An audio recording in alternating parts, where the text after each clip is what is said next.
Ravi de vous retrouver aujourd'hui. Nous sommes le 15 novembre 2024. Il est 8 heures et nous allons vous accompagner comme chaque matin jusqu'à 9h30. Et bien entendu, Mina Abed nous rejoint déjà. Mina, bonjour. Bonjour Noël, bonjour à tous. Comment ça va, Mina? Ça va. Se passe bien? On a passé une bonne bien. semaine. Une semaine assez chargée quand même en activités culturelles. Hein. Beaucoup d'activités. Beaucoup d'activités, particulièrement l'événement phare de la semaine. C'est le SILA. Le SILA, le Salon international du livre d'Alger. Donc le rendez-vous annuel tant attendu finalement. Exactement, n'est-ce pas? Oui. Voilà. Par les fans de livres. Par les fans de livres, par les étudiants, les chercheurs. N'est-ce pas? On trouve son bonheur finalement. On trouve son bonheur, oui. Il suffit juste finalement de prendre son temps, de bien chercher. Il y a tellement de choix à un moment donné. Exactement. Il y a énormément de choix. Il y a énormément de choix. Et justement, le Salon international du livre, donc la clôture est prévue pour demain, 16. Donc nous avons eu quand même 10 jours pour pouvoir visiter le salon. Et aujourd'hui, donc nous allons recevoir des auteurs donc, qui ont pu participer au SILA de cette année. Et bien entendu, viendront nous parler de leur nouvelle édition. Pour certains d'entre eux, c'est leur première publication. Donc, on fera un peu plus de connaissances. On parlera donc on ira en voyage, déjà dans quelques régions d'Algérie. À travers un autre auteur aussi, nous parlerons de pensée, de recueil de pensée. Et bien entendu, comme chaque année, au niveau du SILA, il y a toujours un stand, il y a toujours qui est destiné à la littérature africaine, n'est-ce pas? Et à côté, il y a toujours des conférences, bien entendu, qui sont organisées afin de promouvoir, encore une fois, la littérature africaine, n'est-ce pas? Voilà. Et justement, aujourd'hui, nous allons nous intéresser à la littérature africaine et donc le programme qui a été proposé durant cette semaine. Et comme chaque vendredi, Siam sera parmi nous ce matin, Siam Knouch. Et cette fois-ci, elle a choisi deux très, très jolis prénoms masculins. D'accord. Cette fois-ci, je ne vous en dirai pas plus. On va le découvrir après avec Siam. On va découvrir avec Siam. De toute façon, elle choisit toujours des prénoms comme ça qu'elle puise finalement du patrimoine algérien. Des prénoms plutôt anciens. Des prénoms anciens, mais cette fois-ci, je ne suis pas aussi anciens parce qu'on a encore l'habitude de les entendre. Mais bon, allez, on va découvrir ça dans un petit moment. Les étudiants, ils seront parmi nous ce matin. Très actifs. Très actifs, effectivement, qui cessent de nous impressionner. Cette fois-ci, ça va être des étudiants qui nous viennent donc, de l'USTHB, puisqu'ils ont un événement, donc il s'agit de la compétition de robotique. Et cette fois-ci, c'est une manifestation qui est placée sous la lutte contre la pollution marine. On n'en parle pas beaucoup. On parle de pollution d'une manière générale. On parle de pollution, c'est vrai, de manière générale, mais de la pollution marine, pas beaucoup, c'est vrai. Et pourtant, ça a un impact colossal sur même notre vie terrestre, n'est-ce pas? Oui. Voilà. Et bien sûr, comme chaque samedi, rendez-vous de santé en compagnie du docteur Fathi Bedachnou. Cette fois-ci, il va s'intéresser au diabète, puisque nous marquons la journée mondiale du diabète. Voilà donc pour le programme de cette matinée. Mais avant cela, le temps, il sera comment? Un avant-goût avant de lancer la météo? Pas trop, bon, petite hausse. Une petite hausse? Oui, quand même. Oui. Quand même. Ces 2 derniers jours, il a fait plutôt chaud. Hier, On l'avait ressenti hier. On avait commencé à la ressentir hier, effectivement. Voilà. Bon, mais bon, c'est juste de quelques degrés. Quelques degrés, voilà. Mais le ciel continuera à être aussi généreux que cette semaine? Ah, si tu parles de pluie, non, pas vraiment. Non, pas vraiment. Quelques gouttes, peut-être quelques gouttes. Quelques gouttes, mais quand même, nous avons eu quand même une semaine on a eu une semaine assez généreuse. Plutôt agréable. Plutôt agréable, voilà. Très, très agréable. Allez, un peu plus de détails, ce sera juste après cela.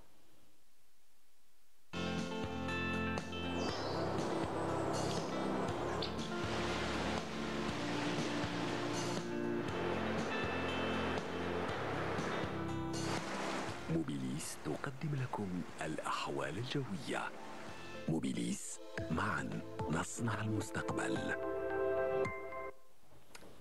Et donc, les nouvelles du ciel, une petite hausse, mais on continue quand même à avoir son petit gilet le matin. Non, le matin, il faut toujours avoir un petit gilet, une petite veste, matin et soir. C'est vraiment la période des grippes, donc il faut faire très attention. La variation des températures, là, c'est... Effectivement, et puis variation tout au long de la journée. Tout au long de la journée. Pas seulement... Il fait frais le matin, après il fait un petit peu chaud, il fait frais encore en fin d'après-midi, début de soirée. Voilà, donc on garde quand même son petit gilet. Il faut toujours garder un petit gilet, une petite veste. Voilà, alors un peu plus de détails, Mina? Avec plaisir. Vas-y, c'est à toi. Alors bonjour à tous, on découvre à travers ces cartes le temps pour aujourd'hui, de la brume comme d'habitude en début de matinée sur les régions nord, et puis le ciel restera plutôt voilé vers les côtes ouest et centre, passagèrement nuageux vers la partie est ainsi que vers les régions intérieures avec quelques gouttes de pluie en journée, des vents jusqu'à 50 km/h vers l'ouest et le centre.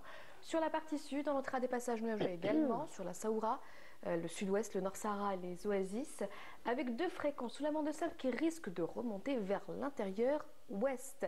Les températures de cet après-midi, eh bien, on notera sur la moitié nord des températures qui vont varier entre 20 et 30 degrés vers les régions nord, vers les régions intérieures. Eh bien, on va découvrir tout de suite la carte des températures qui ne va pas tarder à arriver. Donc, vers les régions intérieures, on notera jusqu'à 30 degrés à Tlemcen, 22 degrés à Constantine, Djelfa, ainsi qu'à Tiaret, Chlef, Ghilizen, 18 degrés à Al-Bayat et Naama, on notera 28 degrés à Hassim Saoud, 25 degrés à Ghardeya, 24 à Bachar, 31 degrés à Tindouf et enfin 35 degrés pour l'extrême sud.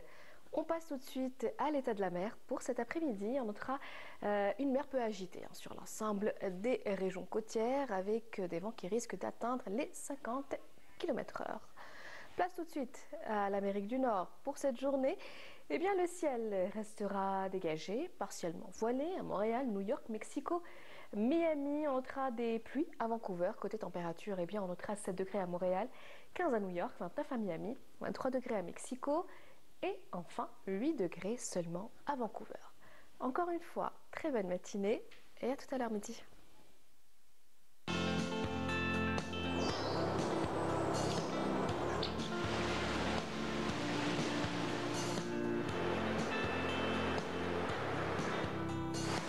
موبيليس قدمت لكم الأحوال الجوية. موبيليس معا نصنع المستقبل. Et on retient des températures quand même assez élevées, Nina, oui, par rapport à l'ouest, ça a augmenté. Ça a augmenté. On note 31 degrés à Oran. 31 degrés Oran, 30 degrés à Tlemcen. Et je le rappelle, ce sont des températures à l'ombre, donc on rajoute toujours quelques degrés. Quelques degrés en plus, voilà. Donc il faut faire très très attention. Il faut faire très attention. Oui. Voilà. Par rapport surtout à sa façon de s'habiller. À sa façon de s'habiller, voilà. C'est pas parce qu'il fait chaud que le matin, on se permet de sortir en demi-manche. Voilà, il faut toujours se couvrir, avoir toujours une petite veste à côté de soi. Voilà, effectivement. En tout cas, merci beaucoup, Mina. Merci. Pour les nouvelles. Donc, on se retrouve tout à l'heure après Journal Télévisé du midi, après celui de 19h, demain à partir de 8h. Mais sinon, comme d'habitude, à 9h30. À 9h30. À 9h30 pour un point de café, de briefing. Merci beaucoup, Mina. Allez, à tout à l'heure. Et on continue. Ça va être donc pause musicale en compagnie de Sami Youssef et on se retrouve juste après.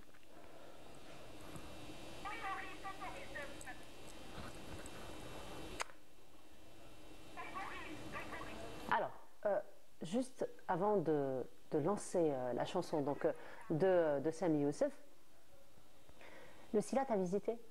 Non. Non. Je voulais y aller. Hier, je suis passée à côté. Il reste encore la journée d'aujourd'hui et celle de demain. Il reste encore la journée d'aujourd'hui. Je voulais y aller. Je suis passée hier à côté, mais il y avait énormément de monde. C'était impossible de passer en voiture, donc faut prendre ses précautions. Je pense y aller le matin, c'est mieux. Ou peut-être même en fin de journée. Mais justement, je suis passée en fin de journée. Il y avait il y avait énormément de monde. Donc je pense que le matin, c'est mieux, c'est meilleur. Voilà, très tôt le matin. Très tôt le matin, voilà, à l'ouverture. Je pense que c'est beaucoup mieux. On profite, on a toute la journée après. Voilà, nous avons toute la journée. Effectivement, après, c'est quand même un rendez-vous annuel où nous avons de nouvelles éditions. Autant en profiter. Autant prendre son temps. Voilà. Il y a énormément de choses à voir, énormément de livres à découvrir, énormément d'auteurs à découvrir. Donc, autant prendre son temps. Voilà, en tout cas, merci beaucoup, Mina. Allez, à tout à l'heure. Et cette fois-ci, donc, ce sera Sami Youssef et on se retrouve juste après.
Sami Youssef, et comme chaque vendredi, rendez-vous santé en compagnie du docteur Fathi Benachnou. Aujourd'hui, il va nous parler encore une fois du diabète et surtout la prévention au diabète, mais ce sera juste après cela.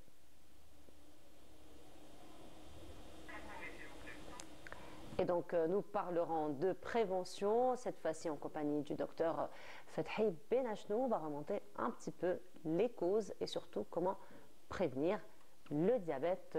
Aujourd'hui, ce sera en compagnie du docteur Fathi Benachnou qui vient nous voir donc chaque vendredi. Mais avant cela, ce sera un jingle. Alors, on vient de me dire qu'il n'y a pas de jingle finalement. Docteur, bonjour. Ça nous permettra de gagner quelques minutes. Quelques secondes. Quelques secondes. Quelques secondes. Comment ça va, docteur? Bonjour, ça va? Ça va bien? Vous nous avez manqué la semaine passée. Eh ben, vous m'avez manqué aussi, pour la bonne cause, docteur. Oui, non, ça c'est important. Vous n'étiez pas en train de... Vous étiez en formation, on va le dire. On va le dire. Alors, non, ça donnera une compétence encore plus grande. C'est ce qu'on espère, en tout cas. Voilà. Mais vous m'avez aussi beaucoup manqué vendredi. Très bien. Ah, j'ai oublié de ramener des bonbons. Ah, bon. la prochaine fois, Inch'Allah. La prochaine fois, mais les bonbons, c'est pas très conseillé pour la rubrique d'aujourd'hui. Oui, c'est fait exprès. J'ai parlé de ça. Bon.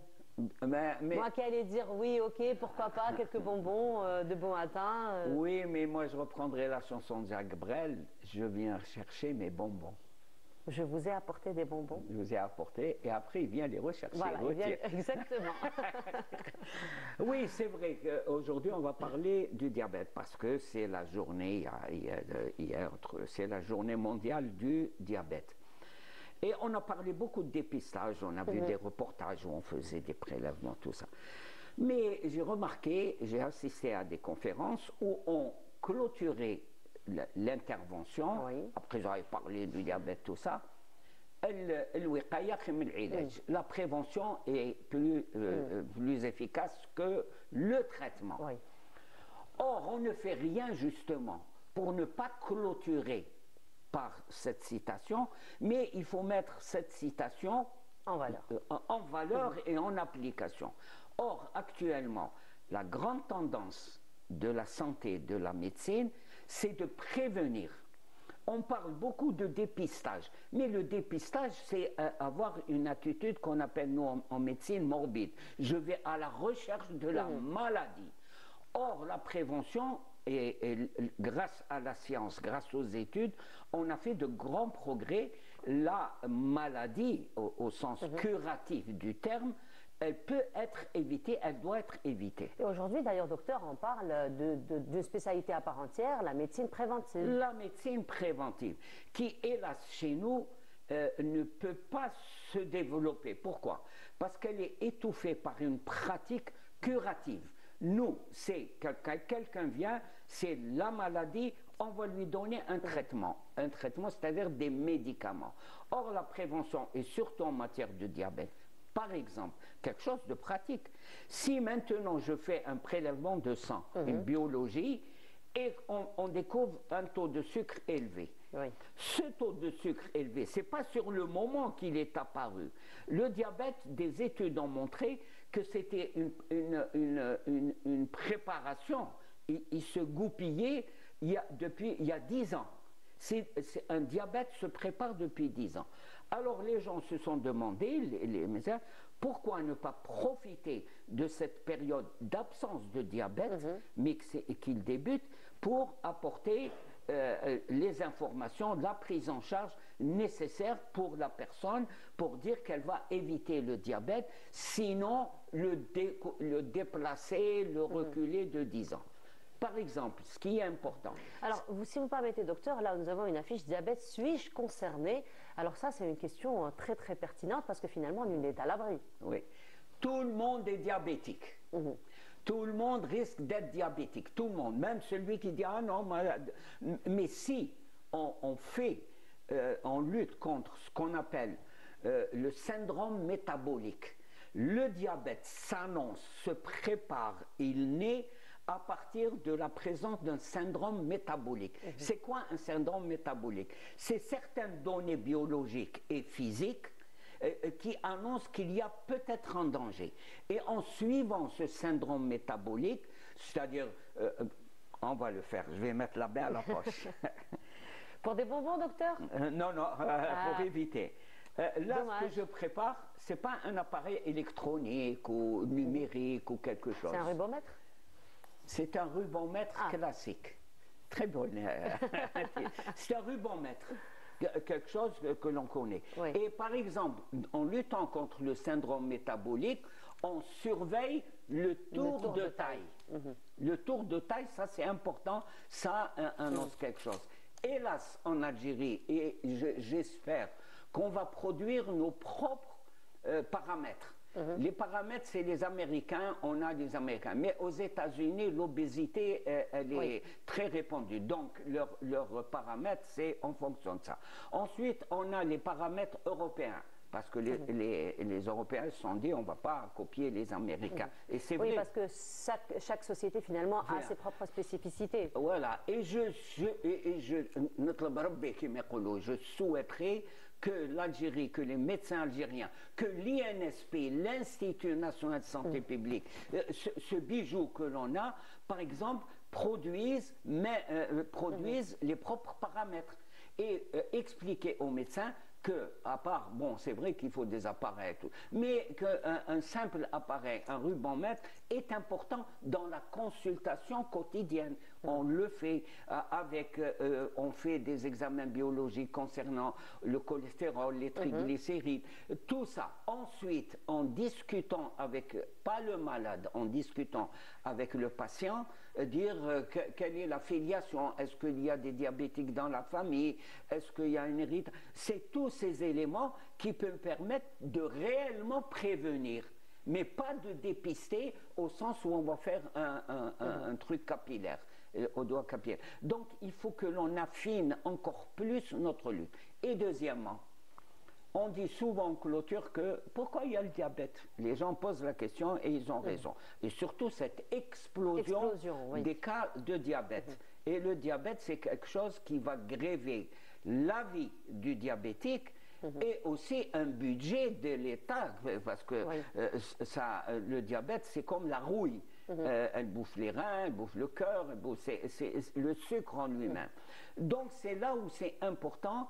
On dit, pour clôturer une intervention, on dit, oui, c'est le mode de vie qui a changé. Et on cite le mode de vie traditionnel méditerranéen, algérien. Mais on le cite, ça c'était avant. Maintenant, notre mode de vie, surtout le mode alimentaire, a complètement changé. S'il faut se référer au passé, et mon présent est complètement différent de mon passé, ça c'est grave. Ça c'est important, il faut lutter efficacement contre l'offre de sucre. Oui. Efficacement. Justement, on est en train de voir une image qui vient d'être affichée sur notre écran sur le sucre, qui est purement industriel d'ailleurs, docteur. Et aujourd'hui, pour détourner un petit peu l'attention du sucre, ça se fait un peu partout dans le monde, on parle de sucre brun, alors que c'est au fait... Le sucre, c'est le sucre, c'est le sucre industriel. Voilà. Attention, ça, là aussi, il faut protéger, il faut expliquer, il faut éclairer les citoyens et citoyennes des spots publicitaires qui sont mensongers. Mais je le dis, les collègues le disent, mais sur le terrain, l'offre de sucre, par exemple la publicité, et je le dis depuis des années, avant, il existe dans certains pays ce qu'on appelle les BVP, le Bureau de vérification de publicité, qui est un organisme public, c'est-à-dire qui dépend de l'État. Avant de diffuser une publicité dans les journaux, à la télé, partout, il y a une commission. Je dis bien que c'est une structure publique qui voit est-ce que cette publicité va faire une promotion de sucré et porter atteinte à la santé. Le diabète, c'est comme ça qu'on lutte. C'est pas d'organiser le 14 novembre des tables avec la glycémie capillaire. Voilà, la glycémie capillaire. Pour détecter si la personne est diabétique ou pas, on ne fait pas de glycémie capillaire. On fait une analyse biologique, une glycémie selon des normes. La glycémie capillaire, c'est pour ceux qui sont diabétiques. Moi, je vois que dans le cadre de la prévention, on organise dans les secteurs sanitaires des tables avec recherche de glycémie capillaire. Elle n'a rien à voir, elle n'est pas fiable pour détecter ça. Ça, c'est expliquer aux gens, même quand ils sont en bonne santé, faire ce qu'on appelle la glycémie glyquée, c'est-à-dire tous les 3 mois. Et c'est ça qui est important. Ça intéresse et les diabétiques et dans le cadre de la prévention. Donc vous voyez qu'il est urgent pour lutter, parce que les chiffres sont alarmants. On ne peut pas ronronner comme on le fait jusqu'à présent.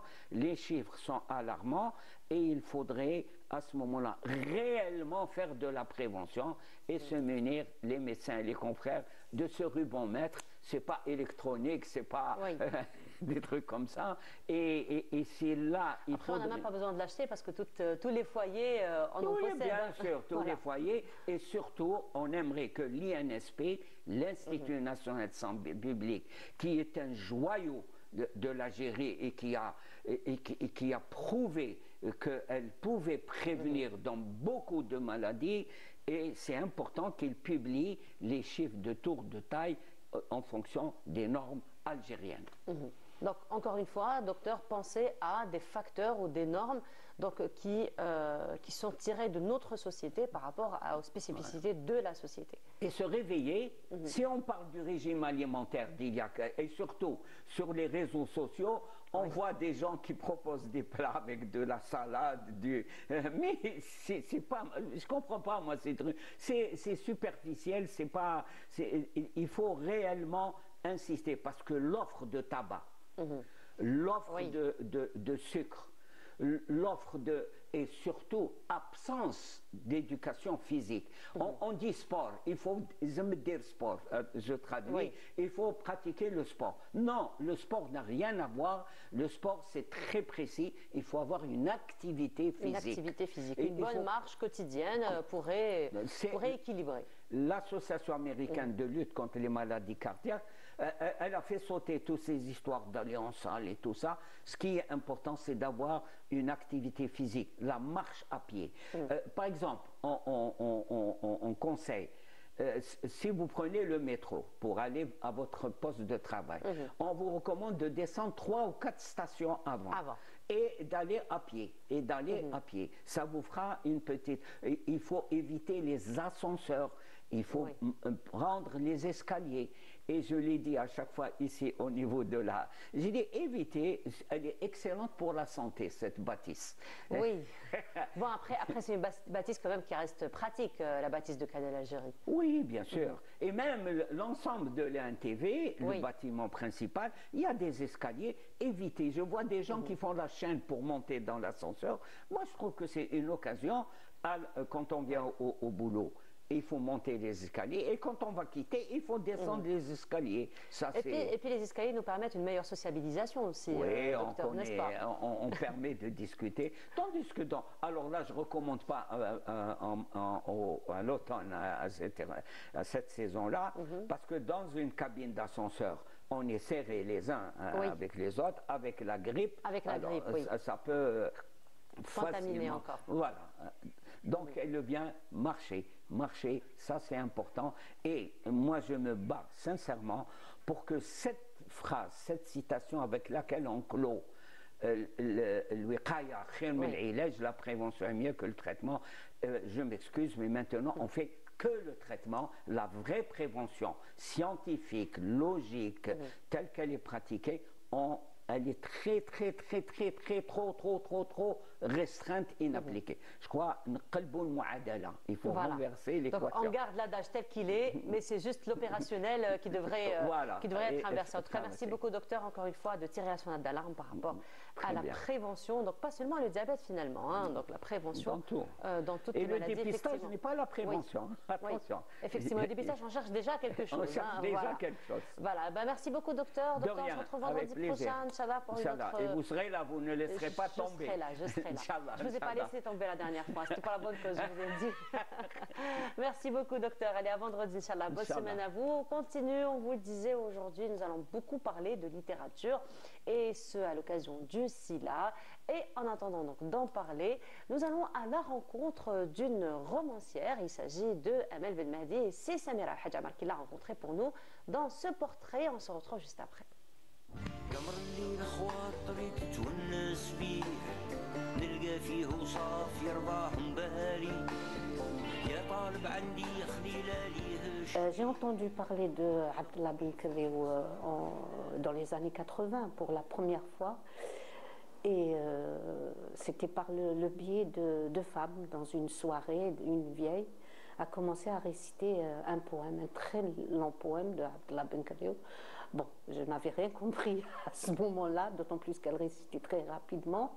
Et après, ma belle-mère et mes belles-sœurs m'ont parlé de Ben Khéréou. Elles m'ont raconté un petit peu son histoire et je n'en revenais pas. De ma gazelle, je n'ai point de nouvelles. Je reproche à Mebrouk d'avoir manqué à sa parole. Pourquoi mon confident ne me répond-il pas? Pourquoi ces lettres ne me parviennent-elles pas? Ô toi qui gardes ce cheval docile.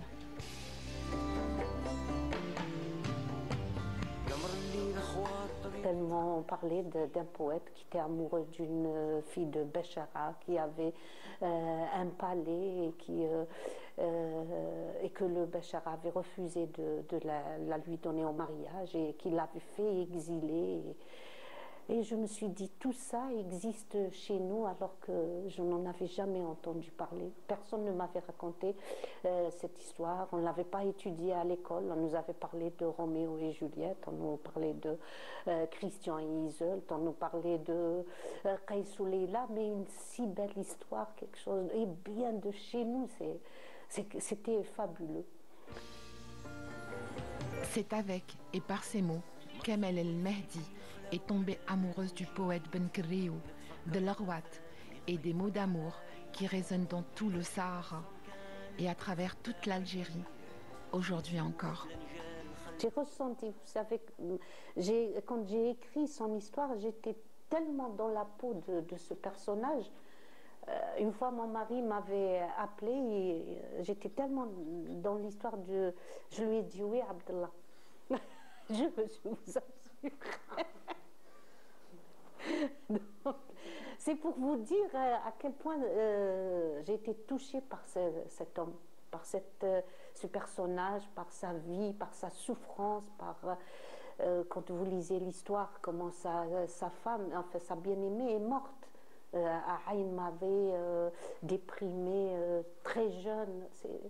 C'est une histoire vraiment tragique qui mérite d'être connue. Fatna Zanoumia, voilà.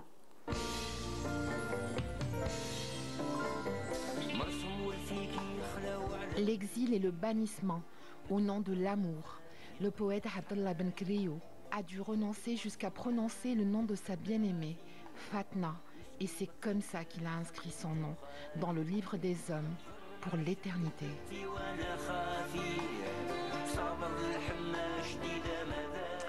Une très belle rencontre avec une romancière, Amel El-Mehdi. C'est Samira Hadjamar qui l'a rencontrée pour nous. Elle est partie à l'Arwat justement pour nous dresser ce portrait de l'Arwat.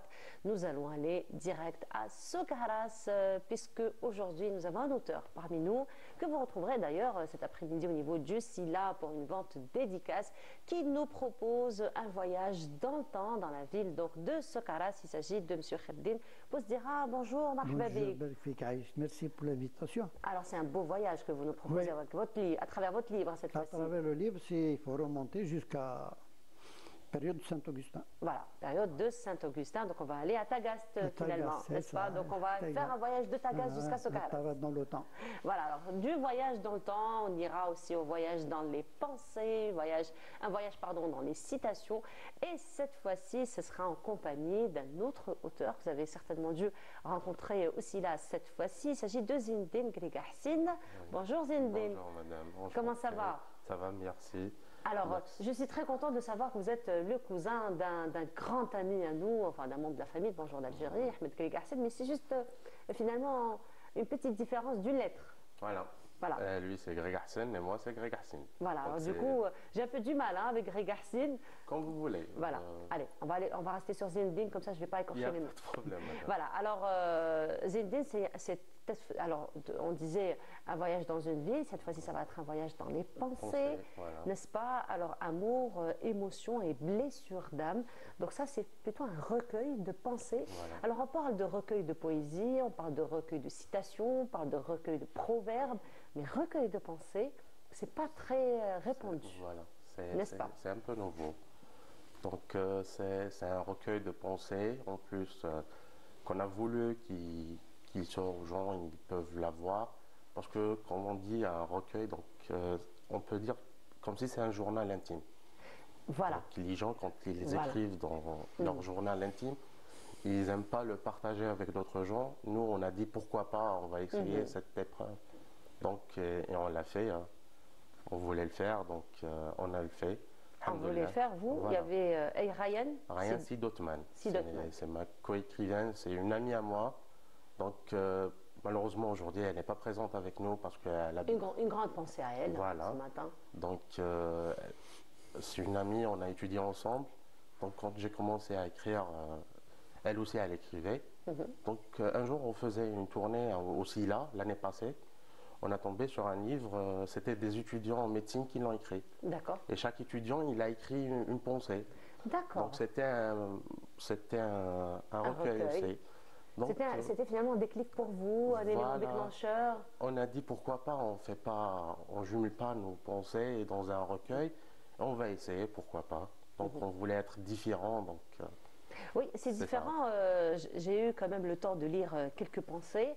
Et ce sont des pensées qu'on se partage finalement parce qu'on s'identifie. Hein. Voilà.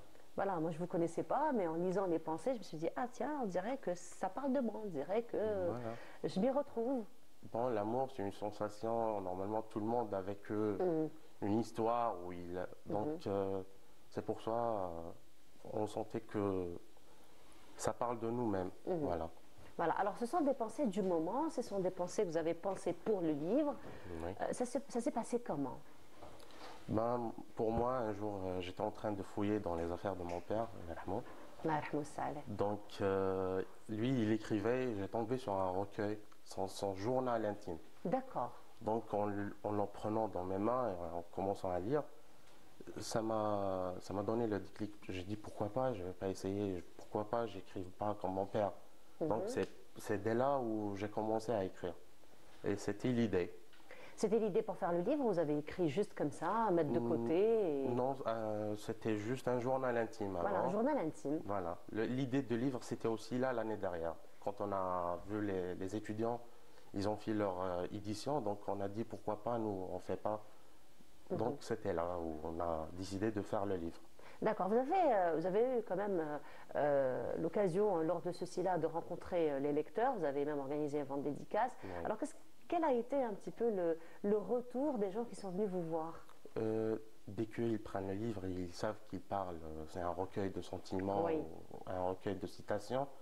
Donc ils se sentent que c'est visé vers eux. Oui. Donc parce que chacun, quand on lit une citation là, on se sent dedans cette citation. Oui. Donc, on est identifié, on se sent identifié. Voilà, parce qu'on a dit l'amour, c'est chacun d'entre nous, il a vécu une histoire, soit l'amour, soit un chagrin d'amour, soit les déceptions d'amour. Donc c'est ça. Les émotions pareilles, les blessures d'âme pareilles, généralement on vit tous les mêmes sentiments, n'est-ce pas? On est des êtres humains et tout à fait d'accord. Oui. Et après c'est très facile à lire parce que ce sont des pensées très courtes, donc ça fait parfois juste un paragraphe, parfois 2-3 paragraphes. Donc, mais je parle de moi, hein, je ne sais pas, parce que je vous ai dit, j'en ai lu quelques-unes, on reste un petit peu sur notre faim. Oui. On a comme envie de lire plus, on a comme envie de développer, plus de développement. C'est fait exprès ou pour inviter les gens finalement à se poser des questions, à chercher quelque chose au fond d'eux? C'était exprès, voilà, c'était pour inviter les gens à chercher quelque chose sur eux déjà. Donc, et normalement, il y aura d'autres éditions, Inch'Allah. Donc, il y aura d'autres ouvrages. Certainement. Inch'Allah, oui. Alors, après, les pensées, on vit avec. Hein. Ah oui, c'est sûr. Après, j'ai comme envie de dire que généralement, les pensées, c'est très intime. Les pensées, c'est très personnel. Et les partager comme ça publiquement, ça demande un peu de courage. Voilà. N'est-ce pas? Oui, exactement. Parce que en Algérie, l'amour, c'est un sujet qui était toujours tabou. Quand on parle d'amour, on parle de quelque chose de tabou. Donc nous, on est une génération, une nouvelle génération. On peut dire une Gen Z, c'est ça. Mais une Gen Z, ça veut dire? Donc la génération des 98 et en allant. D'accord. C'est la nouvelle La génération. génération Z. Voilà. Ah d'accord, Le Gen génération Z. Génération Z, D'accord. exactement. Donc on a dit pourquoi pas, il faut montrer aux gens nos émotions, il faut montrer ce qu'on sent vers les gens. C'est ça. En fait, assumer ses pensées, assumer Voilà. ses émotions. C'est sûr. Exactement, Voilà. c'est ça. Eh ben bravo, hein, Merci vraiment bien, pour. madame. Et donc on va vous retrouver encore aussi là, hein, puisque jusqu'à Oui. la clôture est prévue pour demain. Vous allez me trouver aujourd'hui après-midi, Inch'Allah, et demain Inch'Allah. toute la journée. Inch'Allah. Vous êtes au stand? Stand Tadouina à 15, All Casbah. All C'est ça. Casbah. Voilà. Très bien. Allez, donc ça c'est un beau voyage que vous nous proposez, on disait, dans les pensées, dans les émotions, dans l'amour aussi. Et c'est un autre voyage qu'on vous propose cette fois-ci dans le temps, dans l'histoire et dans même l'archéologie, même et c'est à travers donc votre livre, Monsieur Bouzdira, de Tagast à Sokaras. Oui. N'est-ce pas? Oui. Alors là, c'est plutôt un voyage, on disait dans le temps, c'est plus de l'histoire que vous nous Plus proposez. d'histoire, N'est-ce pas? Donc là, c'est beaucoup plus un travail de recherche, on va Oui. dire. Alors parlez-nous un petit peu de cette initiative. Moi, d'abord, je ne suis pas historien, comme le dit camarade. Oui. Je suis ingénieur de l'école polytechnique. Ah d'accord. Ah, vous venez d'un autre domaine, carrément. Ouais, dans la science et la physique. Je suis officier de l'Académie militaire de Chercheurs. D'accord. En 1961, j'étais enseignant mathématiques, physique à l'école des cadets. Et puis j'étais ingénieur du chemin de fer ici. Ah, il Et quelques temps après, j'ai décidé de retourner chez moi. Pourquoi le livre? Parce que c'est un peu profond, parce que moi je suis fils unique et orphelin. Ah. Et j'ai décidé de remonter le temps, de connaître un peu mon enfance et mon adolescence. Après toutes ces études. À ce moment, je suis retourné à Sokaras. Je n'avais pas d'objectif, simplement travailler. Et j'ai quitté le chemin de fer parce que j'ai fait l'étude du métro d'Alger à un moment donné ici. D'accord. Arrivé à Soukar, je ne savais pas qu'est-ce qu'il fallait faire. Et puis un beau jour, à l'intérieur de la cave, je découvre que mon grand-père avait créé une librairie en 1886. Ah. Donc voici la médaille. C'est la médaille. Permettez. Elle date de cette époque-là, voilà. D'accord. Elle est en argent. À 1886. Il avait créé une librairie. Puis Je ne sais pas si on peut la voir. Voilà.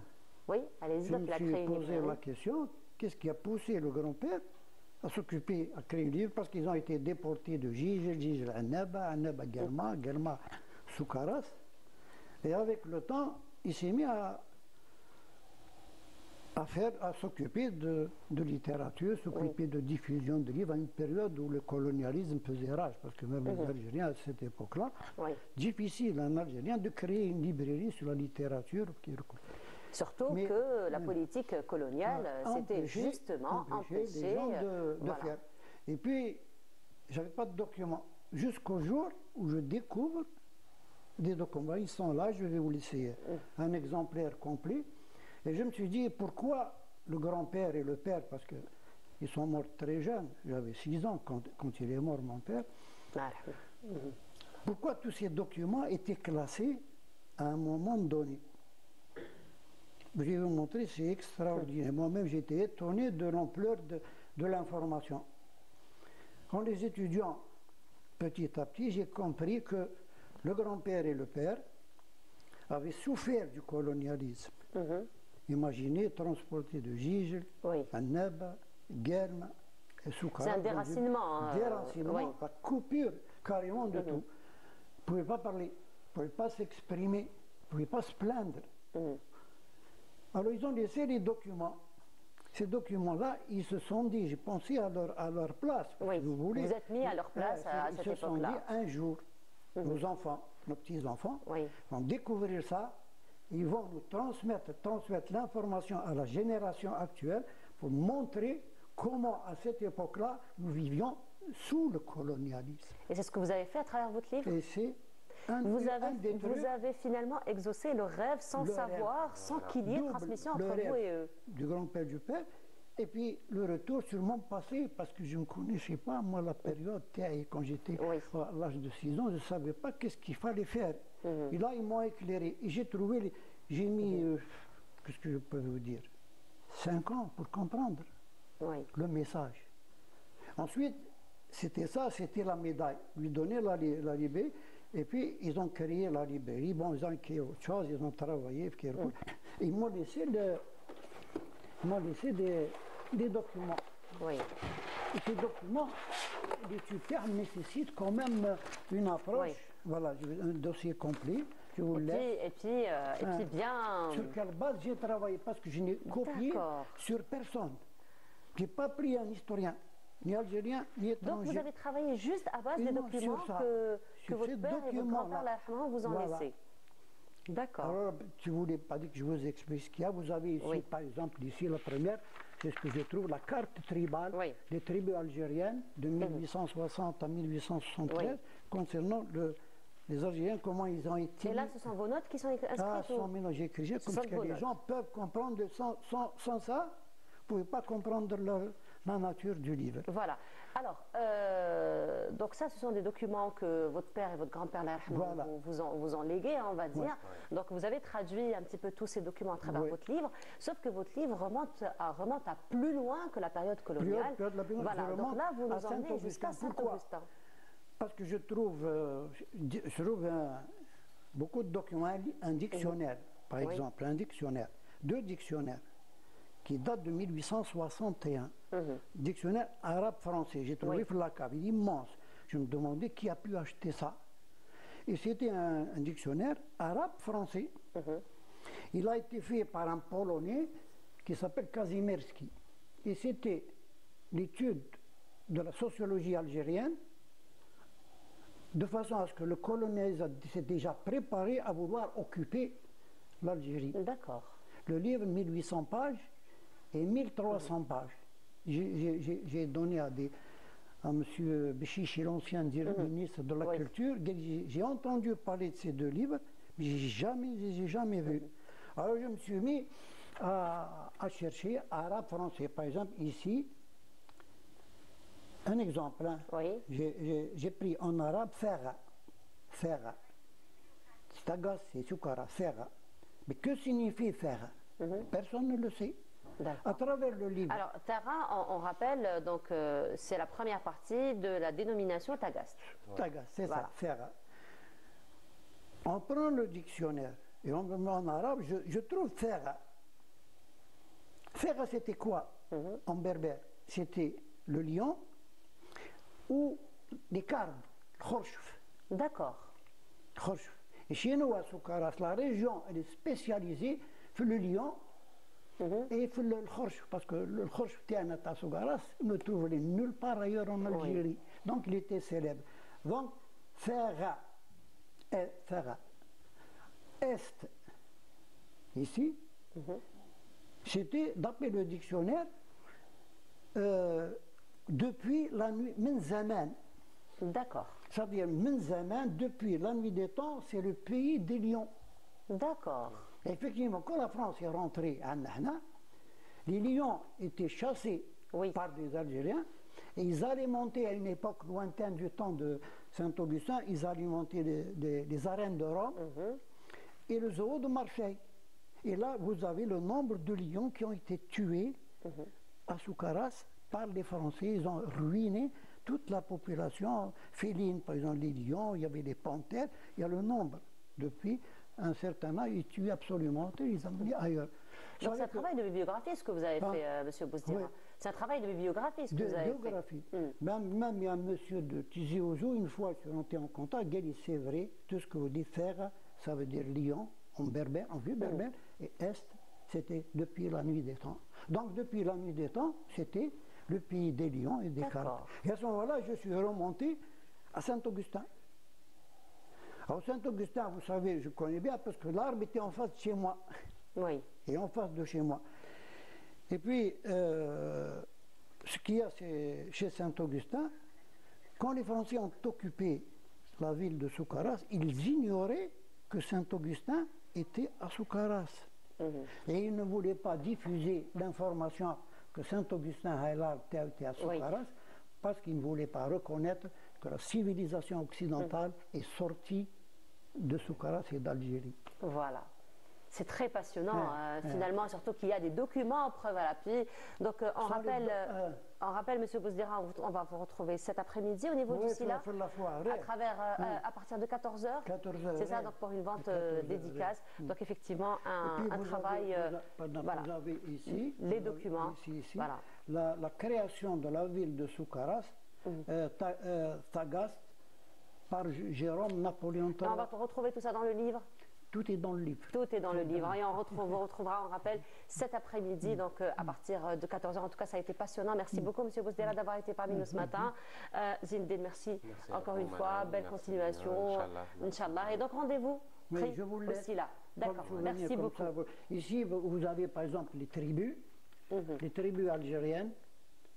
C'est un peu complexe, mais j'ai expliqué comment les Français ont installé les tribus de façon à ce que les tribus ne puissent pas se révolter contre la France. C'est toute la politique coloniale, effectivement, qu'on va retrouver encore une fois dans votre livre. En tout cas, ça a été très passionnant. Merci beaucoup à vous deux d'avoir été parmi nous ce matin. Et on continue. Nous allons aller donc faire un petit tour aussi là, parce qu'en plus, vous le savez, des expositions des livres, à côté ou en marge donc, de cette exposition, plusieurs conférences, débats sont organisés, que je vous propose donc de découvrir à travers ce reportage. Et on se retrouve juste après. Le Sahara occidental est une question clé sur la scène internationale qui est au centre des discussions au Salon du Livre d'Alger. L'événement littéraire de l'année offre une tribune à cette juste cause.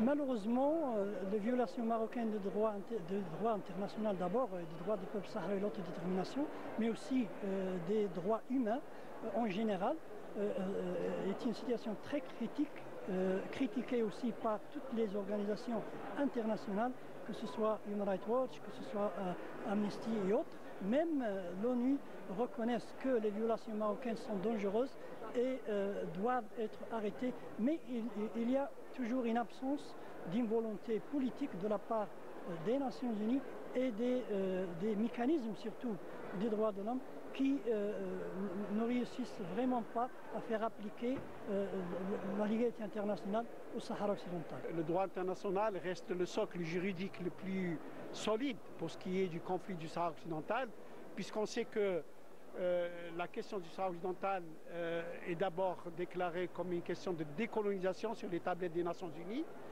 puisque c'est un des dossiers de la 4e commission appelée commission de la décolonisation, et d'autre part, le droit international, la doctrine des Nations Unies en matière de décolonisation est très claire. C'est la résolution 1514 qui dit que tous les peuples colonisés ont droit à choisir librement leur destin à travers un référendum de détermination. Malgré la répression et la censure, les médias sahraouis jouent un rôle primordial dans la lutte pour l'indépendance du Sahara occidental en documentant les violations des droits humains par l'occupant marocain et en faisant entendre la voix du peuple sur la scène internationale. L'Union des journalistes, écrivains et auteurs sahraouis s'engage à promouvoir le journalisme, encourager les écrivains à militer pour la cause sahraoui, tout en luttant contre le silence imposé autour de cette question. Ces objectifs incluent la préservation de la mémoire collective sahraoui, la consolidation des symboles de souveraineté et le développement de la bibliothèque nationale sahraoui. Le peuple sahraoui ne cesse de réaffirmer sa détermination à poursuivre la lutte pour l'indépendance, affichant une résilience à toute épreuve face aux exactions de l'occupant marocain. Et on reprend, et cette fois-ci, donc, alors on l'a vu à travers le reportage, c'était donc les conférences qui étaient organisées en marge donc, du SILA, en marge des expositions de livres. Et cette fois-ci, nous allons toujours rester avec le SILA, mais on va aller à la visite de l'un des stands les plus importants donc, du SILA. Il s'agit du stand destiné à la littérature africaine ou la culture africaine d'une manière générale, puisque c'est le berceau de la civilisation n'est-ce pas? Nous en parlons en compagnie du responsable donc, du stand de l'Afrique, qui est professeur aussi des universités, spécialiste de la littérature coloniale et postcoloniale africaine. Donc il s'agit de M. Benaoud Al-Bdaï. Bonjour, bienvenue à vous. Bonjour et merci de nous recevoir. Alors on vous retrouve gentiment. une année plus tard, hein, finalement. Toujours présent. Toujours présent, toujours pour la promotion justement de la littérature africaine. Quand on me demande de parler de littérature africaine, je suis là. Ah, et puis c'est une littérature, il faut dire, très très riche. Très très riche et de plus en plus riche. De plus en plus riche, qui vraiment traite des sujets de la société actuelle, hein, même donc des phénomènes finalement qui touchent la société africaine d'une manière générale. Absolument. Et ce qui me frappe, c'est l'engouement des visiteurs du Salon du Livre d'Alger, du Salon international du livre d'Alger. C'est l'engouement des jeunes et des moins jeunes. Parce que le stand Espace Afrique est destiné principalement au débat et donc les gens viennent, s'arrêtent, pas particulièrement intéressés par les études africaines, mais dès qu'ils s'assoient, ce qui nous plaît, c'est qu'ils ne se lèvent pas, ils ne repartent pas, et ils restent et ils écoutent. Finalement, nous sommes très vite identifiés, hein, par ce qui se dit, par les débats, par les échanges. Et justement, en parlant d'Afrique, et cette fois-ci, donc nous avons une romancière assez prolifique, hein, finalement, en matière de romans, qui nous vient du Cameroun. Il s'agit de Amadou Amal Djaili. Bonjour. Bonjour. Je n'ai pas écorché le nom. J'ai bien prononcé. Très très bien. Ça va? Alors là, vous revenez, c'est la première fois que vous venez en Algérie? Non, c'est pas la première fois. Alors j'ai bien dit finalement. Oui. Donc vous revenez en Algérie avec un nouveau roman. Ce n'est pas le premier, puisque vous en avez déjà 5 dans votre biographie, on va dire. Cette fois-ci, vous revenez avec un nouveau roman, n'est-ce pas? Exactement. Je suis très contente d'être là, présente aussi là, pour présenter donc mon dernier roman qui est sorti le 19 août à la rentrée littéraire en France, dont le titre c'est Le Harem du Roi. Le Harem du Roi, d'accord. Un roman qui, comme les autres, explore les difficultés que rencontrent les femmes dans le Sahel, mais cette fois-ci avec un sujet nouveau, la servitude qui continue à persister dans les harems des palais royaux. Et justement, vous vous intéressez beaucoup à la femme, à la condition de la femme, à l'émancipation de la femme. C'est un petit peu votre sujet, le sujet sur lequel vous travaillez beaucoup, n'est-ce pas? Exactement. La problématique de la condition des femmes dans le Sahel est un sujet totalement d'actualité. Dans ma région natale, encore 60% des filles sont mariées avant l'âge de 18 ans. Et j'en ai fait justement mon combat. À travers les romans que vous... À travers la littérature. À travers la littérature. Donc, vous racontez un petit peu la condition, on va dire, de la femme de façon romancée. C'est ça? Exactement. Le roman le plus connu jusqu'à présent reste Les Impatientes, prix Goncourt des lycéens en 2020. Et dans ce roman qui parle des violences faites aux femmes, on va sur un roman polyphonique qui donne la voix à 3 femmes, chacune d'elles pour parler d'une forme de violence. Le mariage précoce et forcé qui reste l'une des violences les plus pernicieuses qui soit, parce qu'elle entraîne automatiquement toutes les autres formes de violence, les violences physiques, psychologiques et la polygamie comme une violence morale. Alors, c'est vrai que la violence contre les femmes, c'est malheureusement la violence la plus répandue dans le monde. D'ailleurs, pas seulement dans le continent africain, mais dans le monde entier. Un sujet universel qui concerne toutes les femmes. Toutes les femmes. Qui devrait toujours, on doit toujours en parler et continuer à écrire là-dessus parce qu'on s'est rendu compte qu'à chaque fois qu'il y a un petit bouleversement, eh bien les violences ressurgissent, même quand on a l'impression qu'elles ont été diminuées. Si on peut prendre juste l'exemple de la pandémie Covid-19, la Banque mondiale a fait comme étude que dans le Sahel, les 2 ans de pandémie ont fait reculer les droits des femmes de 30 ans. Donc on a vu beaucoup plus de mariages forcés, d'excisions, etc. Voilà, donc c'était par rapport à la crise effectivement économique qui a été engendrée par la crise sanitaire. Donc finalement, toutes les femmes peuvent s'identifier, pas seulement la femme africaine, à travers vos romans. C'est ça la beauté de la littérature, voilà. L'universalité. Ouais. Même quand on croit être éloigné du sujet, on retrouve quand même un tout petit peu de soi. C'est un langage international finalement, universel. Universel. Voilà, effectivement. Monsieur Blay, je reviens à vous. Alors, vous disiez justement que le stand Afrique a drainé beaucoup donc, de personnes qui sont venues, beaucoup de visiteurs. Et il y a eu beaucoup de conférences. Justement, alors, par rapport à ces conférences, quelles ont été les conférences, on va dire, ou les sujets les plus marquants de cette édition? Alors, les sujets les plus marquants, c'était l'écriture de l'Afrique d'aujourd'hui. Oui. Et quelle est la pensée de demain en Afrique, par exemple. Hier, nous avons un débat qui a été très très suivi en compagnie donc de Djaïli Amadou Hamel, qui nous vient de Douala, du Cameroun. Et il faut quand même le rappeler, elle a eu le Goncourt des lycéens. Et avec Maïsabé également. Oui. Et nous avons un débat qui a duré plus de 2 heures. Ah, quand même. Plus de 2 heures, absolument, de 16h pratiquement à 18h15 hier. Et les sujets que nous avons abordés, c'était les sujets qui concernent la problématique de l'évolution de la femme depuis les indépendances à aujourd'hui. Est-ce qu'il y a eu une vraie évolution et un vrai progrès, ou y a-t-il par à-coup des régressions par rapport à la liberté de la femme? Et le débat avec le public, n'est-ce pas, a été vraiment très très intéressant et très fructueux, parce qu'il y a un vrai échange entre les deux romancières et moi-même, et avec les gens qui étaient présents. Alors, ce qui est intéressant dans ce genre de manifestation, M. Lebday, même pour vous, ce qui est intéressant, c'est justement de penser l'Afrique dans sa globalité, parce que finalement, tous les pays africains rencontrent, on va dire, les mêmes défis, les mêmes enjeux, et nous avons comme l'impression que chaque pays travaille tout seul, alors que finalement, ce sont ce genre de réflexions, de tables rondes, de rencontres qui font qu'on doit unifier finalement tous les efforts pour la promotion du continent, parce que finalement, ce sont les mêmes défis, les mêmes enjeux.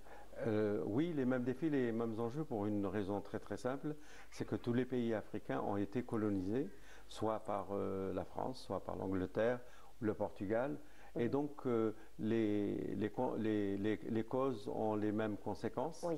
Et de ce point de vue-là, au-delà des cultures locales, au-delà des croyances locales, le colonialisme et le post-colonial et les post-indépendances et les autorités aussi ont leur responsabilité sur l'évolution de la société. Et donc les problématiques sont effectivement continentales. Et d'où l'organisation de l'unité africaine qui travaille pour que l'on résolve tous ces problèmes. Et nous avons présenté au stand aussi donc, un ouvrage et la relation entre l'Algérie et l'Afrique du Sud. Oui. Cela a été un grand succès dans le débat, et puis dans cet ouvrage que vous présentez, l'Algérie, l'Afrique et Mandela, que nous avons co-dirigé, Hassan Remaoun du CRASC d'Oran et moi-même. C'est un ouvrage collectif qui montre justement cette relation et pourquoi Nelson Mandela s'est tant intéressé à l'Algérie. Il est sorti clandestinement en 1961 d'Afrique du Sud pour venir en Algérie et s'inspirer de la révolution algérienne et observer les maquisards, donc l'armée de libération nationale, et voir comment ils fonctionnaient pour s'en inspirer et l'appliquer en Afrique du Sud. Et il a rencontré les plus hautes autorités donc de l'époque, et ainsi il a reçu une formation militaire et il est rentré en Algérie et ses commentaires que l'on retrouve dans sa biographie sont élogieux vis-à-vis des Algériens qui se sont révoltés contre le colonialisme français. Il y a des pages absolument superbes. Et la phrase qui est maintenant connue, qui a été rapportée par Winnie Mandela quand il est rentré en Afrique du Sud, il a dit « l'Algérie a fait de moi un homme » dans le sens idéologique, dans le sens du combat, voilà. Et donc cet ouvrage est unique parce qu'il y a des écrits qui sont éparses ici et là sur la relation de cette facette de Nelson Mandela et son rapport avec la nation algérienne. C'est justement l'intérêt de cet ouvrage, c'est de regrouper, du coup ça va être un ouvrage, je pense, de référence, non seulement pour les Algériens et les générations futures qui seraient intéressés par cette question, mais aussi au niveau international pour les chercheurs, parce que, je vous donne un exemple, au niveau de la philatélie, depuis 1962, il y a eu énormément de timbres qui ont été émis en l'honneur de Nelson Mandela. Et donc il y a un article qui a été écrit par Amara Bekouche et qui montre justement toute l'évolution philatélique en rapport avec l'Afrique du Sud et en rapport avec Nelson Mandela. Et évidemment d'autres articles, et il y a surtout une étude aussi sur une pièce de Kateb Yassine qui est très peu connue, où il met en scène Nelson Mandela et Winnie Mandela. Et le titre de cette pièce, c'est Un pas en avant, deux pas en arrière.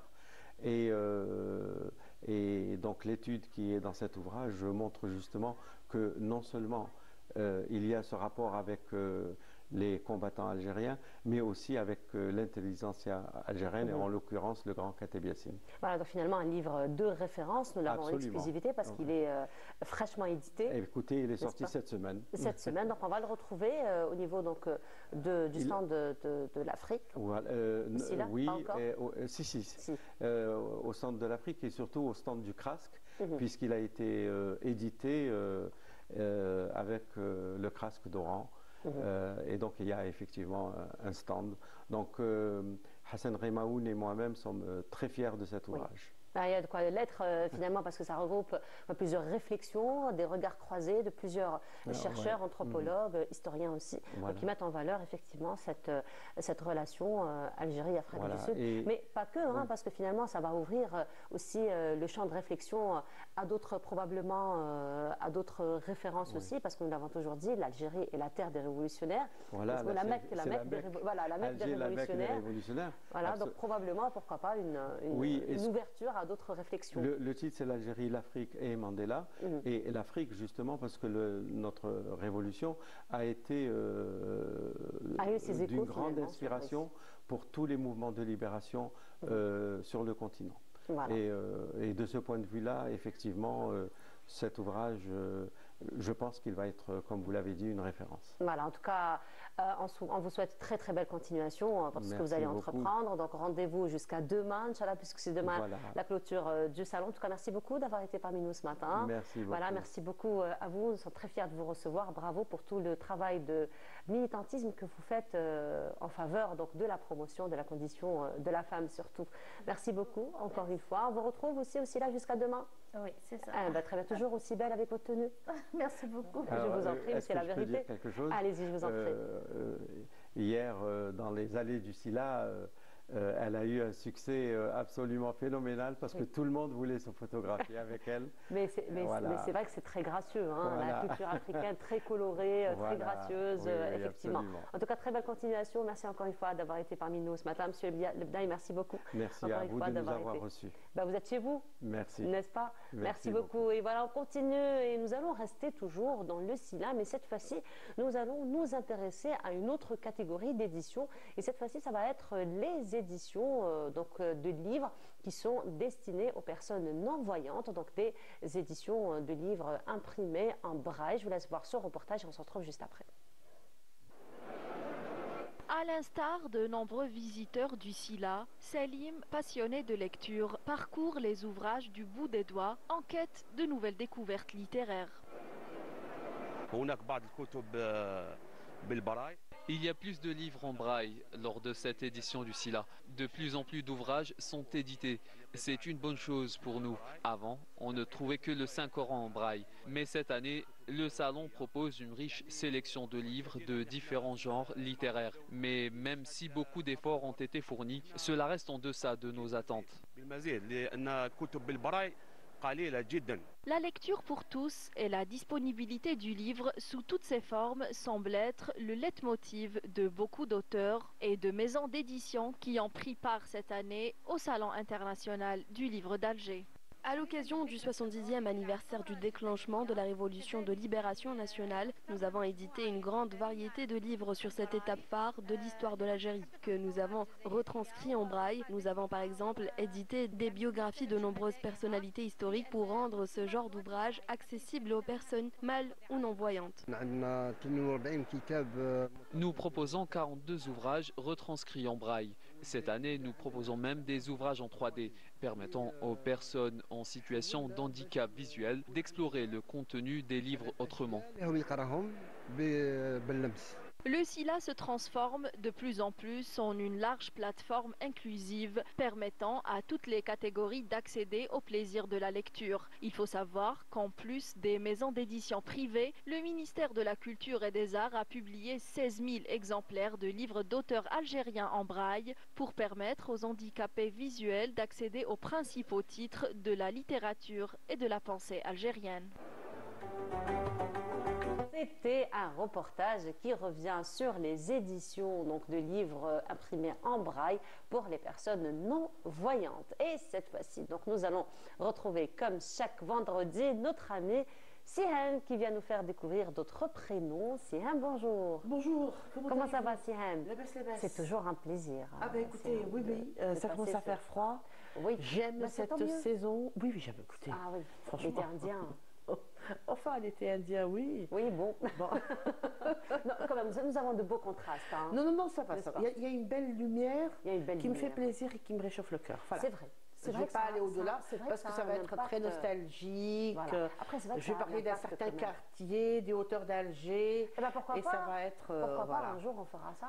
Ah oui. Nadrou al-Houma. Ben oui, Nadrou al-Houma. Il y a beaucoup d'Algériens qui se trouvent à l'étranger aujourd'hui qui ont. Ça leur fait toujours plaisir finalement qu'on leur fasse redécouvrir certains coins d'Al-Houma. Et c'est une belle chronique, Hadi. Voilà. Donc, ben pourquoi pas? Ah bah oui, écoutez, pourquoi pas? Puisque nous y sommes. Voilà, alors Sihan, vous savez que les étudiants ne cessent de nous impressionner. Et nous étonner aussi. Ils font un travail magnifique sur terrain, un travail colossal, un travail qui prépare d'autres étudiants d'ailleurs à la vie professionnelle. Et puisque nous parlons d'étudiants, nous allons recevoir ce matin les étudiants donc, de l'USTHP qui préparent une très très belle compétition donc, de robotique et nous en parlons en compagnie de Rostom Nahli. Rostom, bonjour. Bonjour. Comment ça va, Rostom? Ça va bien, merci de l'invitation. Marhaba bik. Merci. Marhaba. Et vous êtes aussi accompagné de votre ami, notre étudiant, Ilyas Ishaq Bouchaki. Bouchaki, pardon. Bonjour. Ilyas, bonjour. Marhaba bik. Ça va, alhamdoulilah. Comment ça va? Ça va, alhamdoulilah. Ça se passe bien? La compétition se prépare? Elle s'est préparée, elle est finie. Elle s'est préparée, elle est finie. Très bien. Et on va en parler justement de toute cette compétition. Rostom, est-ce que vous savez ce que Rostom veut dire? Est-ce que vous savez ce que votre prénom veut dire? J'ai pas une grande idée sur mon prénom. Vous avez une petite idée quand même? Oui, généralement c'est un nom d'origine égyptienne qui signifie lumière, je pense. Mais pas plus de détails sur ceci. Pas plus de détails. Ça vous dit d'avoir plus de détails? Pardon? Ça vous dit d'avoir plus de détails sur votre prénom? Oui, bien sûr. Oui, et comment? Alors, Ilyas. Oui. Pardon, Siam. Alors, Ilyas, c'est votre prénom? Non, Ilyas, c'est mon prénom. Ilyas, c'est votre prénom. Ishaq Bouchaki, c'est mon nom. C'est votre nom. Seulement, vous avez un nom composé, donc de Ishaq. Ishaq qui est connu aussi pour être un prénom. Oui. Oui. Et vous savez ce que ça veut dire Ishaq? Non. Non. Ça vous dit de le savoir? Oui, oui. Oui. Oui, Il je a veux dit bien dire non. De dire non. Il a dit non, ça ne m'intéresse pas. Oui, non, non, si, ça l'intéresse. C'est juste la question. Il n'a pas capté la question. Alors, comme par hasard, Siem, comme par hasard, c'était les prénoms que vous avez choisis pour nous aujourd'hui. J'avais choisi Rostom par hasard, on m'a rajouté par rapport à votre invité, Ishaq, à notre invité, excusez-moi. Voilà. En fait, on m'a appelé, on m'a dit, j'ai dit, bon, des anciens nouveaux prénoms, Rostom, etc. Il y a un mec qui m'a appelé. Voilà. Mais en tout cas, j'ai envie d'ouvrir une parenthèse. Vous voyez, chacun son domaine. Eux, ils ont fait de la robotique. Ils nous ramènent un machin truc qui va voler ou, je sais pas, une future voiture très algérianisée, très algérienne. Etc. C'est super bien, oui. Et puis, une dame qui a fait de la linguistique. Et là, ça fait plaisir de voir qu'il y a beaucoup de volets et beaucoup de choses et qu'on puisse faire un plateau. Et ça se complète. Et ça se complète. C'est pour ça que je vous le dis. Alors, Rostom, vous dites que c'était un prénom égyptien. Ça a été connu en Égypte, mais connu chez nous avant que ça soit connu en Égypte.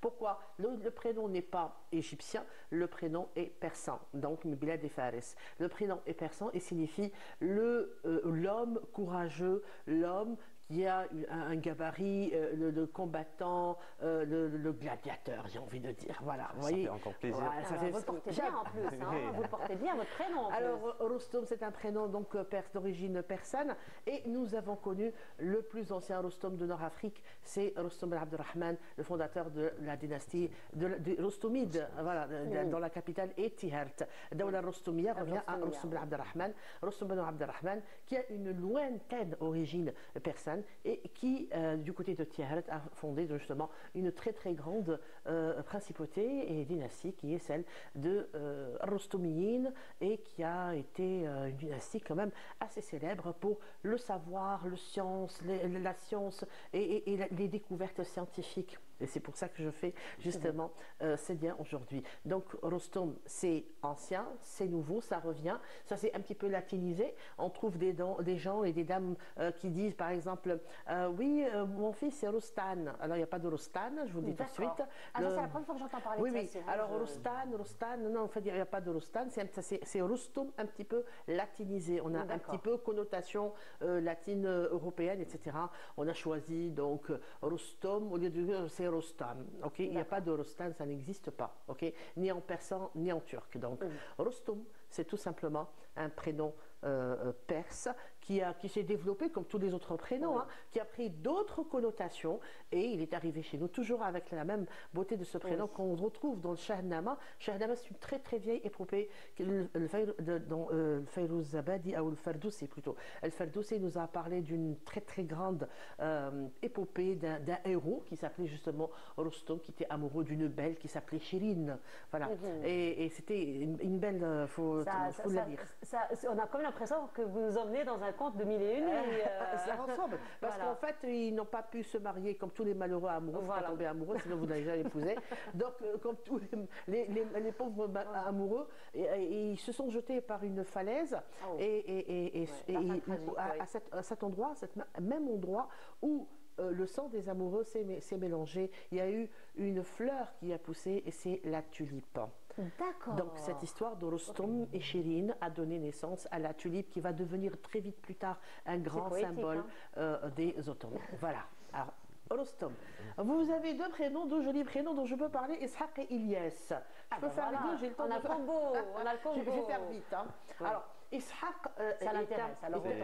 C'est une partie de mon nom. Très bien. Ishaq, c'est une partie de votre nom. Ishaq, en fait, c'est un... Et vous voulez que je fasse Ilyas plus tard, il n'y a pas de souci. Alors, Ishaq, c'est très vieux, à l'âge. Ishaq, c'est très vieux, ça remonte à l'époque babylonienne. Alors, je vous explique pourquoi Ishaq est babylonien. Ibrahim el-Khalil n'avait pas d'enfant. Et son épouse, Sarah, était dans sa cuisine quand les anges sont venus lui dire qu'il va avoir un enfant, n'est-ce pas? Et lui, il n'y croyait pas, il avait dépassé les 80 ans. Sa femme était déjà ménopausée depuis bien longtemps. Et du coup, quand elle a appris la nouvelle qu'elle allait avoir un enfant, elle a ri. Et son rire est arrivé jusqu'aux anges. D'accord? Et là, on lui a dit, tu prénommeras cet enfant celui qui rira. C'est un participe présent, ism fa'il. Ishaq. Ishaq. Yathak. Plus tard, chez nous, c'est Yathak, d'accord? Ishaq, Ishaq, avec une certaine prononciation très lointaine, et on retire Dahiku ou Dahak, Yathaku, le fi'l Yathak, d'accord?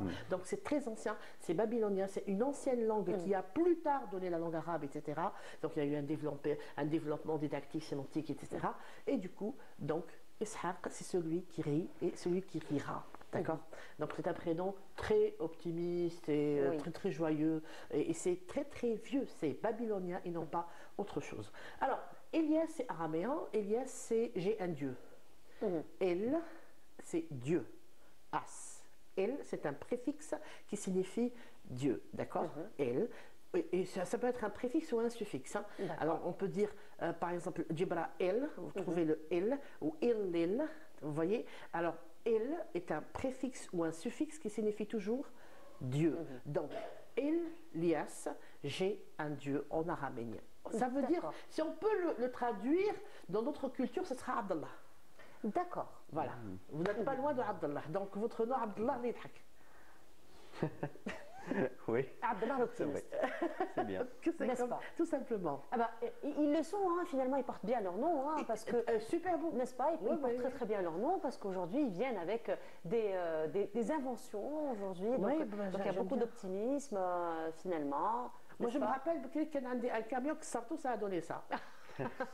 Maintenant, je suppose que Omar Khadmo, non pas que Khadmo. Exactement. Là, c'est vraiment. C'est très différent. Là, c'est vraiment l'inverse. Alors, non seulement c'est très différent, mais aussi pour un objectif bien particulier. Précis. Alors, les garçons Rostom et Ilyes, vous avez participé donc à cette compétition donc de robotique, n'est-ce pas, qui s'est déroulée la semaine dernière, n'est-ce pas? Alors, parlez-nous un petit peu de votre participation et surtout du camion, comme elle le dit si bien Siem, auquel vous avez pensé. D'accord.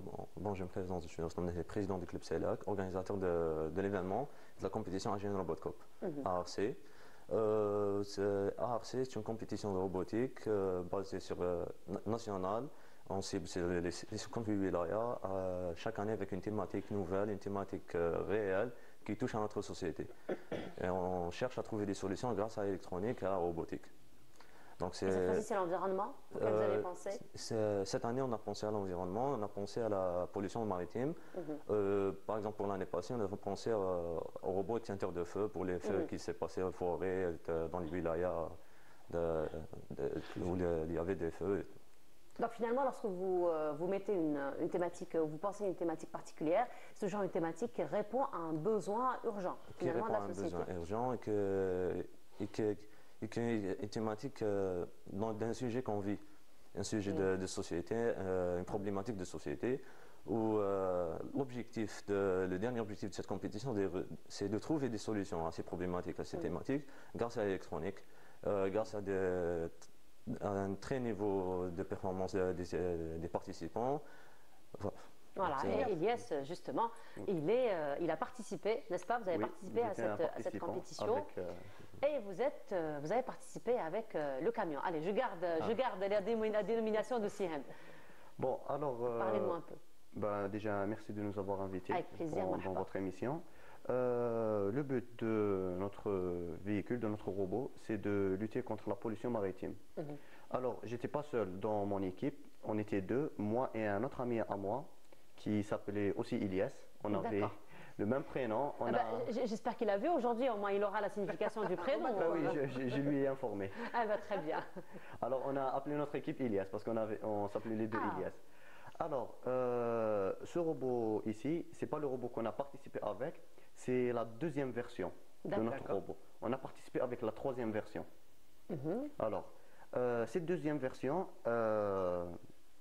déjà vous pouvez la voir, elle est faite entièrement en polystyrène, la carcasse, et c'est pour pouvoir flotter. D'accord. Parce que dans cette compétition, il faut ramasser des déchets dans la plage et les mettre dans des bennes. Ces déchets ne sont pas seulement sur le sable, mais aussi sur l'eau. Donc le robot doit aussi être capable d'aller sur l'eau, flotter et naviguer sur l'eau. Excusez-moi, votre engin, il est amphibien, si je peux utiliser le mot amphibien, donc il peut aller sur le sable, comme il peut aller dans la mer. Dans la mer, ah, d'accord. Eh bien, alors vous voyez les deux hélices qu'on a mis ici, c'est des moteurs pour drone qu'ils utilisent pour pouvoir naviguer sur l'eau, pour le pousser et il peut tourner. Ils utilisent ce qu'on appelle differential. Alors pour tourner, il a juste à... On peut le prendre, voilà. Oui, voilà. Bon alors vous pouvez le prendre. C'est plus facile.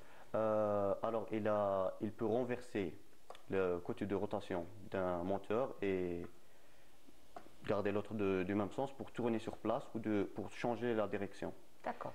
Et quand je veux aller sur la Terre, je peux changer de mode avec la télécommande pour tourner les roues, pour faire fonctionner les roues et éteindre ces moteurs. Et on a... Donc téléguidé, c'est ça? C'est téléguidé, exactement. Alors ça c'est une télécommande que j'ai fait moi-même. D'accord. Vous permettez, comme ça je pourrais la montrer donc, à la caméra. Voilà, alors je l'ai fait, je l'ai programmé. Ce robot, c'était un travail d'équipe. Alors mon ami, ce qu'il a fait, il a découpé en laser les pièces, il a fait la carcasse, les moteurs, il les a rendus waterproof. D'accord. Avec les trucs pour que l'eau ne puisse pas les abîmer, pour qu'ils puissent fonctionner sous l'eau. On n'a rien laissé au hasard, finalement. Oui, alors il me les a envoyés, j'ai mis l'électronique, je l'ai programmé, j'ai ajouté les moteurs, le toit et le bras pour pouvoir attraper et prendre les déchets pour les mettre dans une benne. Alors, j'ai dit que c'était la deuxième version de notre robot. La première, c'était une version mauvaise, elle ne marchait pas du tout. Oui, après il faut plusieurs essais, c'est normal. Bien sûr. Et la version qu'on a participé avec, c'était la troisième qui a été faite en moins de 30 heures. Donc, ça c'est un gros challenge. La semaine de la compétition, il a décidé, lui, de faire un autre robot. Alors le plan A, c'était de participer avec ce robot. Et le plan B, si ce robot avait un problème technique ou quand on avait droit à des tests, on utilisera le troisième robot. Le troisième robot, il n'était pas du tout testé. C'était... Vous êtes jeté à l'eau, quoi. Oui, alors, on était très sûr de celui-là, parce qu'il pouvait flotter, il pouvait aller sur l'eau. L'eau ne pouvait pas pénétrer la boîte. Si vous pouvez juste montrer le bas un peu. Le bas, c'est transparent. Voilà, pour qu'on puisse voir un peu le système waterproof que vous avez fait. Alors, le en bas, c'est du plexiglas transparent. Il l'a mis lui-même. Le haut, c'est moi qui l'ai fait. C'est une portière pour pouvoir accéder à l'électronique. Et je peux l'allumer, je peux allumer aussi la télécommande pour le contrôler. Alors, ben voilà. On pourra faire un petit essai peut-être? Ou il n'est pas fonctionnel encore? Il n'est pas fonctionnel actuellement. Et il a eu des problèmes, mais il n'a pas eu ce genre de problème durant la compétition. C'est tant mieux, c'est le plus important. Mais moi j'ai envie de leur donner une proposition. Oui. Alors, Ramdana Oudjay, j'aimerais bien avoir un robot comme ça, l'idée de Bourak. Je ne sais pas si c'est faisable, mais ça nous aidera franchement, n'est-ce pas, les dames qui nous regardent comme ça, un robot. Alors, tu me fais 18, après tu vas tomber. Vous me faites 60. Alors, ce sera probablement la prochaine compétition que vous allez proposer. Ce sera probablement la prochaine compétition. N'est-ce pas? Ben voilà, c'est n'est-ce pas? Ben voilà. Non mais c'est vrai que si on pense à ce genre de solution, c'est vrai qu'on peut penser à tout finalement, n'est-ce pas les jeunes? Même c'est ça l'objectif de notre club CELOC, de l'université, c'est de vulgariser l'électronique au sein de la société, au sein des étudiants. De trouver des solutions grâce à l'électronique, rapprocher l'étudiant vers le domaine professionnel, le domaine applicable de ce qu'il apprend à l'université. Oui, alors justement, Rostom, Ilyes, c'est très intéressant. Donc là, j'imagine qu'il y a eu d'autres participations, d'autres participants plutôt qui ont proposé aussi des solutions très innovantes comme celle-ci. Alors quel est le devenir de ces innovations? Parce que c'est bien beau qu'on innove, mais comment finalement pouvoir profiter et faire profiter la société de toutes ces innovations? D'accord. Premièrement, puisque c'est des problématiques réelles, des problématiques qui touchent la société et tout, donc c'est des robots miniatures, ou c'est des tests. On va essayer de trouver la solution. Puisque la solution elle est trouvée, on peut passer sur des incubateurs pour réaliser le projet à une échelle grande, à une échelle professionnelle, avec plus de matériel, un matériel optimisé pour répondre aux besoins réels. C'est-à-dire, excusez-moi un autre, c'est-à-dire qu'on peut facilement entrer en contact avec une grande société algérienne comme ça qui va vous demander ou vous proposer de faire par exemple 50 appareils comme celui-ci. Justement, oui. Ça se peut. D'ailleurs, comme l'année passée, nous avons un sponsor qui était un incubateur sur la thématique des extincteurs de feu. Donc, puisqu'il est dans le domaine, déjà, il réalise des robots extincteurs de feu. La thématique, pas mal de participants ont des robots qui lui ont intéressé. Très bien. Donc, il a pris contact avec eux, il a fait des recherches avec eux et ça se développe. Donc, pour cette thématique aussi, ça se peut aller plus loin et réaliser des robots à grande échelle pour cette... Alors, on dit bravo, hein, oui, bravo. Donc, les étudiants sont partie prenante finalement du développement de la société. Donc, très belle initiative, en tout cas bravo, très belle continuation. Inch'Allah, votre invention, on la verra sur terrain parce que la pollution, malheureusement, fait ravage, même dans les milieux marins. Merci beaucoup, les garçons. Merci. Très belle continuation à vous aussi. Ça a été un plaisir comme à chaque fois. On se retrouve vendredi prochain, Inch'Allah, pour d'autres découvertes, pour d'autres voyages dans le temps, parce que c'est ce que vous nous proposez à chaque fois. Merci beaucoup, encore une fois. Et voilà, nous arrivons à la fin de notre émission. Merci beaucoup de nous avoir suivis. Je vous souhaite une très agréable journée à tous. Je vous retrouve